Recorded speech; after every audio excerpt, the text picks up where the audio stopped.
인간에게 가장 큰 고민거리가 있다면 뭘까요? 혹시 여러 가지 것이 있겠지만 그것은 바로 죄의 문제일 겁니다. 그런데 이 죄에 대한 인식은 인간이 스스로 갖기도 하지만 사회 속에서 죄를 인식하기도 합니다. 어린아이가 자신의 잘못을 아는 때는 부모나 그가 속한 사회 속에서 배우기도 합니다. 흔히 어린아이에게 떼찌, 그거 하지 마 이렇게 이야기하면서 아이에게 잘못된 것 가르치기도 합니다. 한마디로 양심에서 울리는 죄도 있지만 사회가 정한 죄도 있습니다. 어떤 나라에서는 죄가 죄되는 것이 또 어떤 나라에서는 죄가 되지 않는 경우도 그 예라고 할 수 있을 것입니다. 그래서 죄는 죄를 죄라고 인식하고 자백할 때는 그리 큰 문제가 되지 않습니다. 그러니까 죄를 인식하는 그 자체는 그렇게 큰 문제가 되지 않습니다. 언제든지 자신의 잘못을 뉘우치고 돌아올 수 있는 길이 있기 때문입니다. 문제는 죄를 죄로 여기지 않을 때 문제가 되는 것입니다. 분명하게 잘못임에도 불구하고 자신이 하고 있는 일이 정의롭고 선한 일이라고 주장하는 그 자체가 가장 큰 문제 중에 문제입니다. 한 나라를 힘들게 하는 것은 바로 옳지 않는 일을 하면서 옳은 일이라고 고집피우기 때문에 백성들이 힘들어합니다.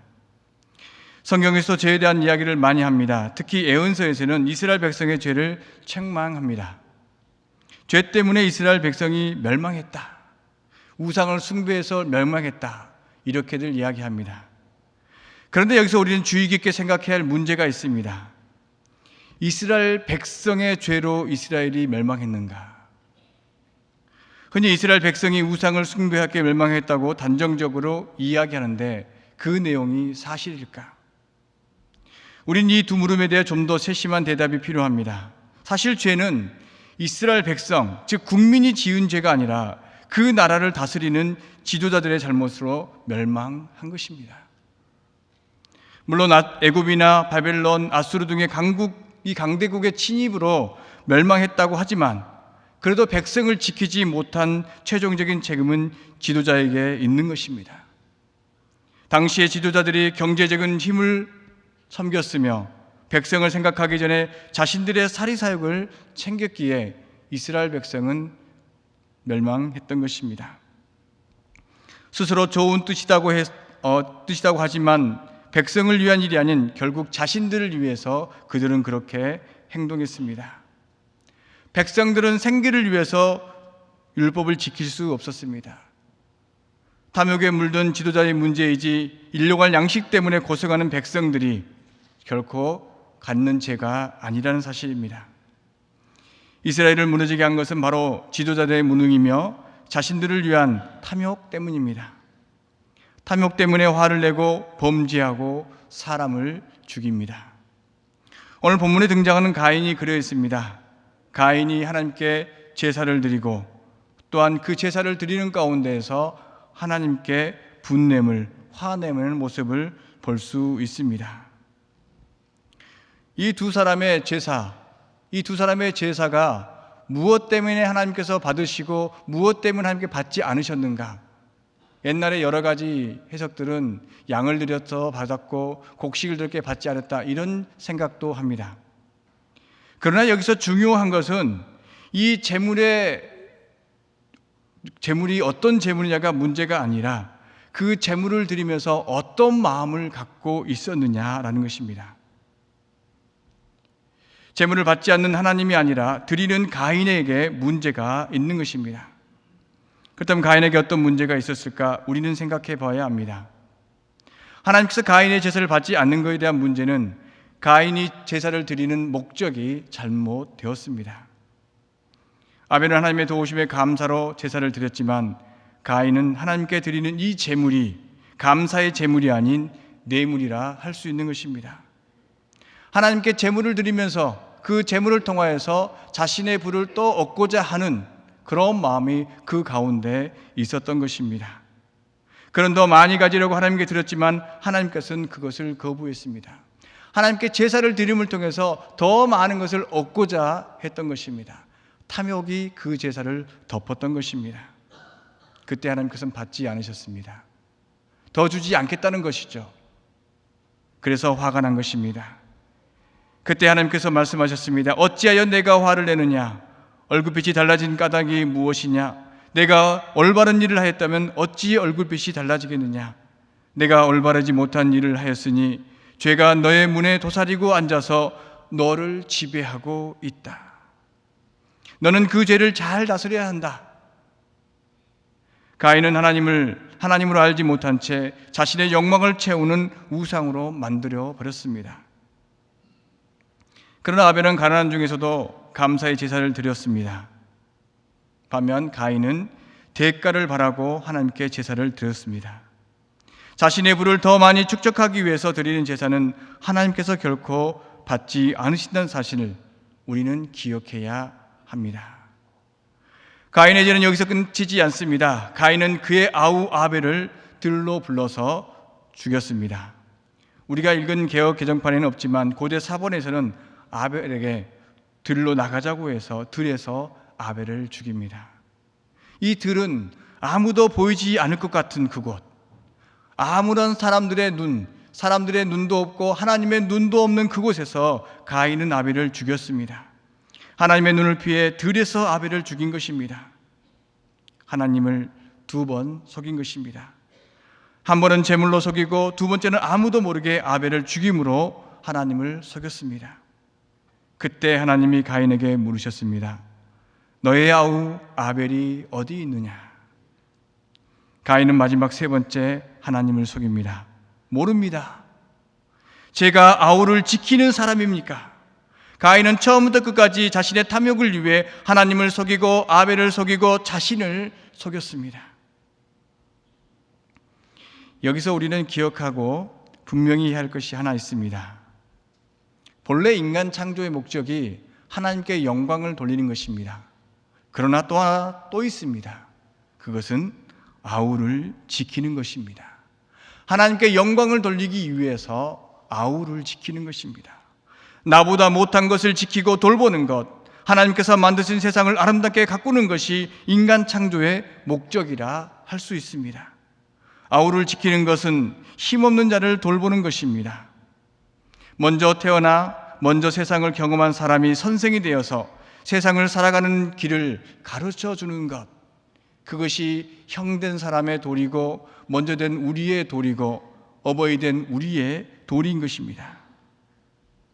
그런데 사람은 자신에게 조그만한 힘이 있으면 그 힘을 이용해서 약자를 억압하고 착취하려 듭니다. 내가 힘이 있기에 힘없는 자를 누르는 것입니다. 이건 인간의 본연의 모습인 것 같습니다. 더 나아가 그의 삶을 무너뜨리려고 하는 책임을 회피하고 자신과 무관하다고 주장을 하고 있습니다. 자신이 분명하게 아벨을 죽였음에도 불구하고 약한 자를 억압했음에도 불구하고 내가 그러지 않았다 이렇게 말합니다. 가난한 사람들은 게을려서 가난하게 산다라고 그들을 비난합니다. 사업에서 실패하거나 인생에서 실패한 사람들에게 노력이 부족해서 실패했다고 말합니다. 삶의 무게로 지쳐 쓰러진 사람들의 친구가 되어주는 것이 아니라 오히려 그들의 삶을 무시합니다. 그런데 우리 주님께서는 그런 자들의 친구가 되어주셨습니다. 땅에서 울리는 핏소리를 들으셨습니다. 애굽 땅에서 고통받고 있는 이스라엘의 고통소리, 그 신음소리를 들으셨습니다. 강자로부터 억압받는 약자의 소리, 그저 당할 수밖에 없는 자의 서러움을 하나님께서는 들으셨습니다. 하나님께서 그토록 아끼시는 생명을 파괴하는 가인에게 너의 아우의 피가 땅에서 울부짖는다 이렇게 말씀하셨습니다. 하나님은 생명을 파괴하는 가인의 죄를 결코 용납하지 않으셨습니다. 하나님은 가인에게 이제 내가 땅에서 저주받을 것이다, 땅이 그 입을 벌려서 너의 아우의 피를 너의 손에서 받아 마셨다, 내가 밭을 갈아도 땅이 이제는 너에게 효력을 더 나타내지 않을 것이다, 너는 이 땅에서 쉬지도 못하고 떠돌아다니게 될 것이다 말씀하셨습니다. 이 말씀을 읽으면 하나님께서 선악과를 따먹은 후 아담에게 땅에게 저주하는 그런 모습을 연상시킵니다. 아담에게 땅이 저주를 받아서 수고해야만 그 땅의 소산을 먹을 것이다 말씀하셨습니다. 그러나 가인에게는 땅이 저주를 받는 것이 아니라 가인이 땅에서 저주를 받아 수고하여도 수고의 소산을 얻지 못한 것이다 말씀합니다. 이제 가인은 땀 흘려 노력해도 노력의 대가를 얻을 수 없고 그저 땅을 떠돌아다녀야 하는 신세가 되었습니다. 하나님의 백성으로서 모든 권리가 박탈되었습니다. 자신의 죄를 끝까지 시인하지 않는 누구의 모습을 보는 것과도 같습니다. 자신의 사리 사욕만을 챙기는 지도자는 결코 지도자가 아닙니다. 힘 있는 자가 아닙니다. 권력을 가질 수 있는 사람이 결코 아닌 것입니다. 형은 나우를 지키는 자이듯이 한 나라의 지도자는 백성을 먼저 생각하는 사람이어야 합니다. 옛날 우리 왕들은 비가 오지 않으면 기우제를 지냈다고 합니다. 기우제 아시죠? 여러분, 기우제를 지내면 비가 올까요? 안 올까요?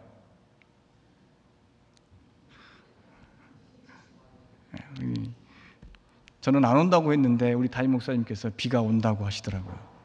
왜 올까요? 그렇죠. 올 때까지 기우제를 지낸다는 거죠. 왕은 백성들을 생각해서 비가 올 때까지 기우제를 지내는 것이죠. 그들의 애타는 마음을, 그들의 고통받는 마음을 함께하고자 그 자리에서 머물러서 기우제를 지내는 것이죠. 그런데 우리나라의 지도자는 자신의 이익을 위해서 자신의 권력을 이용해서 재단을 만들고 그 재단을 통해서 자신의 배를 채웠습니다. 그럼에도 불구하고 좋은 일을 위해서 한 것이라고 말을 합니다. 또 어떤 사람은 살아있는 강을 녹조로 만들기 위해서 수십조를 부었습니다. 지금도 수십억의 유지비가 들어갑니다. 우리가 알지 못하는 가운데 얼마나 많은 사력을 챙겼는지 이제 따져봐야 할 때인 것 같습니다. 예나 지금이나 죄의 문제에 대한 이러한 고민들은 모두 다 있습니다. 지금도 그랬고 당시도 그랬고 창세로부터 지금까지 인간의 모습이 죄된 모습에 쉽게 기울러 가는 것입니다. 선한 것보다 악한 것을 쉽게, 왜 그러냐면 나를 위해서, 나의 삶을 위해서 생각하다 보면 쉽게 악에 물들게 되는 것입니다. 내 잘못보다 다른 사람의 잘못을 먼저 들춰내는 그런 인간들의 모습이 있기 때문입니다. 중요한 것은 개인의 죄도 문제지만 죄를 죄로 인식하지 않고 사는 것이 큰 문제입니다.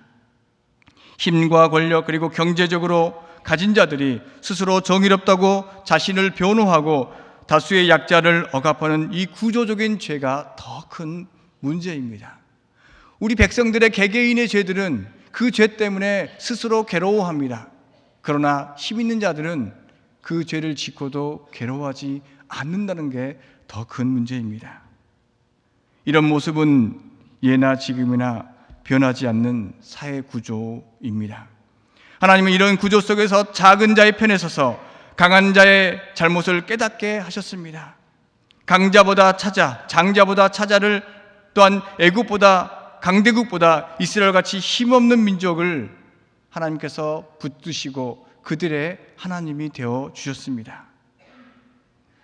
하나님은 오늘 우리에게 시편을 통해 말씀하십니다. 복 있는 사람은 악인들의 꾀를 따르지 아니하며 죄인들의 길에 서지 아니하며 오만한 자들의 자리에 앉지 아니하고 오직 여호와의 율법을 즐거워하여 그의 율법을 주야로 묵상하는도다. 그런 시냇가에 심은 나무가 철을 따라 열매를 맺으며 그 잎사귀가 마르지 아니함 같으니 그가 하는 모든 일이 다 형통하리로다. 악인들은 그렇지 아니하며 오직 바람에 나는 겨와 같도다. 그러므로 악인들은 심판을 견디지 못하며 죄인들이 의인들의 모임에 들지 못하리로다. 무릇 의인들의 길은 여호와께서 인정하시나 악인들의 길은 망하리로다. 의인들은 약한 자, 자신의 힘으로 할 수 없는 자, 또한 자신의 잘못 때문에 무서워 벌벌 떠는 자, 그런 자들의 편에 서서 하나님께서는 그들의 손을 잡으십니다. 우리는 악한 자의 편은 서는 자가 아닙니다. 우리의 선한 일을, 하나님의 선한 일을 위해서 우리는 부름받은 백성들입니다. 그러므로 우리에게 우리에게는 세상의 악을 이겨야 할 의무와 책임이 있습니다. 우리의 분노가 자신의 욕망을 위해서 분노를 내는 것이 아니라 불의를 향한 분노를 가져야 합니다. 스스로 탐욕에 물들지 않도록 하나님의 눈을 피해가는 것이 아니라 스스로 하나님 앞에 나서는 우리가 되어야 합니다. 그리고 나보다 힘없는 아우를, 이웃을 돌보며 지켜야 합니다. 우리가 하나님 보시기에 선한 일을 하지 않는 것은 그 자체가 바로 죄를 짓는 것입니다. 우리가 선한 일을 하지 않는 그 자체가, 하나님의 백성으로 살지 않는 그 자체가, 하나님을 닮아가서 하나님의 형상으로 지음받은 우리가 예수님을 닮아가지 않는 그 자체가 죄가 될 수 있는 것입니다. 하나님은 선한 분이십니다. 선한 하나님은 탐욕에 물들어 동생을 죽이고 하나님을 속인 가인에게도 죽임을 면하는 표를 주셨습니다. 저는 너무나 이 성경을 읽을 때 하나님이 너무나 관대하다, 너무나 사랑이 많다, 어떻게 동생을 죽인 형을 돌볼 수 있는가? 하나님은 그런 분이십니다. 그분 하나님께서는 또한 우리에게 그리스도인이라는 이름표를 십자가의 피로 주셨습니다. 그러므로 우리는 예수님을 닮은 자의 삶을 살아야 합니다. 예수님처럼 자신의 이익보다 하나님 나라를 꿈꾸는 이들에게 희망을 주는 자가 되어야 합니다. 하늘의 미랄이 예수님은 되셨습니다. 우리도 하늘의 미랄이 되어야 합니다. 우리도 예수님과 같은 삶을 살아야 합니다. 하나님 나라를 꿈꾸며 하나님 나라를 이루기 위해서 오늘 또 힘써야 합니다. 내가 그리스도인이라면 그렇게 살아야 합니다.